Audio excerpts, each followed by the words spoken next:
grabbers that they risk losing their money. It says those who illegally bought land meant for construction of early childhood education classrooms will not be issued with the title deeds. It says his government will not tolerate the land grabbing vice. Sasa mwingine kama uko hapo tupigwe kapicha, hata mimi nitaonesha watoto jioni tulipigwa kapicha na nyinyi. Haya ndio hiyo. Sasa hiyo ndio ile hapo ya Kumari. Wapi hii ya Morera Secondary? Kuna mzee wa Morera. Kuja ndugu. Okay. Tupigwe kapicha moja hapa pamoja. Kila mtu ako na mahali yake na anajua kwa sheria ya nchi na hii kaunti.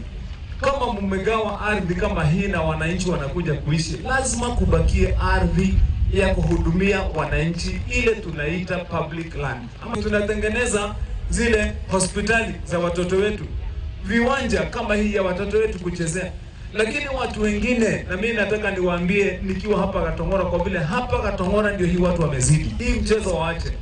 Ule gavana kwa kiti ni gavana tofauti, sio wale walikuwa mbeleni. Hapa Roiro constituency tuko na idadi kubwa sana ya watu. Na ukiangalia katika constituency zile zote tuko nazo 290. Roiro iko na ile idadi kubwa sana ya watu.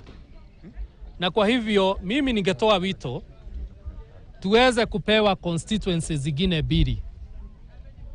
Tuwe na Githurai, tuwe na Roiro, na pia hapa Roiro East tupewe. Watoto wote tuweze kuwaweka na nia ya kukua, they are not there kutumika ama kujitumia wao wenyewe ili watu wengine wafaidike kupitia wao.